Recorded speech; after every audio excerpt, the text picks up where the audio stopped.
Sur ma chaîne Salome Holistique, je suis ravie, vraiment ravie de vous retrouver aujourd'hui. Je sais, ça fait longtemps que j'ai pas posté de vidéo YouTube, mais mes projets personnels prennent du temps. Du coup, je prends du retard dans mes vidéos YouTube, mais le plus important est d'aujourd'hui être avec vous. Abordons un sujet très important qui fait bien plus fureur sur Instagram que le boule des Kardashians. Attention, roulement de tambour. La nourriture. Quel vaste sujet qui nous passionne et qui rend nécessaire et indispensable chaque être vivant sur cette terre. Cette vidéo a pour but d'introduction, car ce sujet est vaste et j'y reviendrai souvent sur ma chaîne. Car je pense qu'une bonne compréhension de l'alimentation et de ses bases permet de mieux comprendre nos besoins. C'est notre carburant, notre énergie vitale. Attachez vos ceintures, car ça va être savoureux. Je le répète à chacune de mes vidéos, il n'y a aucun jugement de supériorité de ma part dans les conseils que je donne, juste des connaissances approfondies dues à mes expériences professionnelles, personnelles, ainsi que ma formation en conseiller de naturopathie en y faisant une approche holistique. On y va? C'est parti. Il est crucial, dans un premier temps, de comprendre que ce que nous mangeons a un impact direct sur notre santé, notre bien-être physique, psychique au quotidien. Cependant, cela ne signifie absolument pas que nous devons nous priver de délicieuses gourmandises, bien au contraire. Nous pouvons trouver un équilibre entre manger sainement et se faire plaisir de temps en temps. Question. Quelle est la définition mentionnée communément d'une alimentation équilibrée ? Une alimentation équilibrée fournit à notre corps tous les nutriments essentiels à son fonctionnement optimal. En choisissant des aliments sains, équilibrés comme les légumes, les fruits, les protéines, les bons lipides, nous pouvons renforcer même notre système immunitaire et améliorer notre énergie et notre concentration au quotidien. L'alimentation peut même prévenir de certaines maladies. C'est pourquoi il est essentiel de prendre soin de notre alimentation au quotidien. L'alimentation peut servir de tampon émotionnel. Vous savez, ces aliments réconfortants. Parfois, nous mangeons pour faire face à nos émotions et c'est tout à fait normal.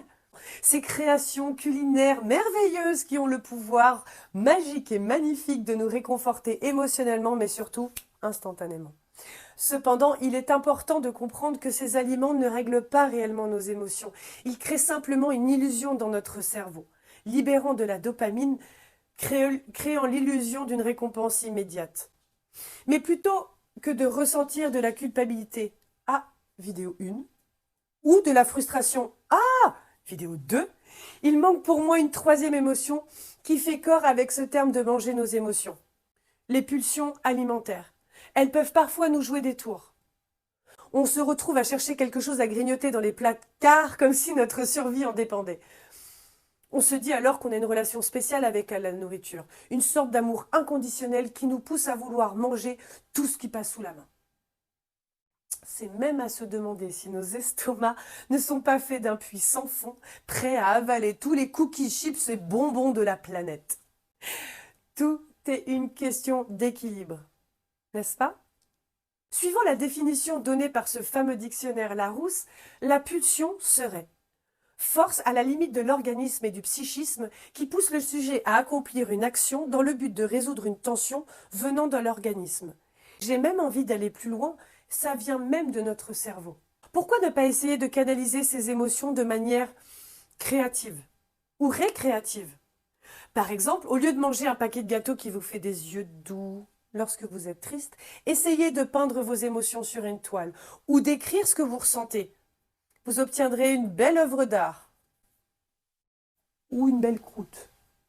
C'est à voir. L'art est subjectif. Mais vous vous sentirez mieux. Et si vous avez vraiment besoin après ça de ce paquet de gâteaux, allez-y, vous l'avez mérité. Et je vous assure que vous ne l'assimilerez pas de la même manière. Il est très important de noter que chaque personne a des besoins nutritionnels spécifiques en fonction de son âge, de son sexe, de son niveau d'activité et de ses conditions de santé. Il est donc recommandé de consulter un professionnel de santé pour obtenir des conseils personnalisés sur une alimentation équilibrée qui convient à vos besoins individuels. Je vous laisse en description mon site internet si vous voulez prendre rendez-vous à distance avec moi. Parlons maintenant de l'image corporelle que nous avons de nous-mêmes et de notre impact sur les relations avec la nourriture. La pression sociale nous vend constamment un idéal de corps parfait, qui ne correspond pas à nos propres désirs. Ces standards changent tous les 6 mois, entre guillemets, comme une collection de prêt-à-porter, dictés par des régimes restrictifs à la mode, qui nous font croire que manger une toute petite feuille de salade sans sauce serait le secret du bonheur éternel. La pression familiale aussi. Vous savez, ces occasions spéciales où tout le monde vous observe en attendant que vous preniez votre bouchée et vous entendez souvent « C'est tout ce que tu prends ? Mais resserre-toi, voyons !» Mais souvenez-vous, c'est votre estomac, c'est votre corps et pas le leur. Si vous n'avez pas faim, ne vous forcez pas. Si pour vous, vous faire plaisir n'inclut pas les fritures, les repas gargantuesques, soyez authentique avec vous-même, écoutez-vous. Au lieu de nous priver, nourrissons notre corps avec des aliments sains, équilibrés la plupart du temps, tout en nous accordant des plaisirs occasionnels. C'est ça l'équilibre alimentaire, il est là. Le dernier point que je voudrais aborder en introduction, c'est réduire la culpabilité autour des aliments interdits. C'est très important. Vous savez, tous ces aliments qui sont censés être mauvais pour nous. Question, qui a décrété cela? Je propose de déconstruire cette idée des aliments bons et mauvais et de simplement les appeler les aliments délicieux et encore plus délicieux. Parce que se sentir coupable après avoir mangé quelque chose de délicieux, c'est comme se sentir coupable d'être heureux. Et ça, c'est absurde. Pour moi, mon opinion, rien n'est intrinsèquement mauvais pour la santé. Cela dépend de la quantité, de la qualité de votre métabolisme de base, de la manière dont vous consommez votre alimentation le reste du temps. Est-ce que vous faites du sport? Est-ce que vous êtes plutôt sédentaire?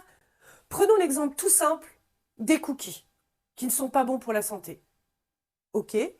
Par rapport à quelle autre alimentation? Comparé à quoi?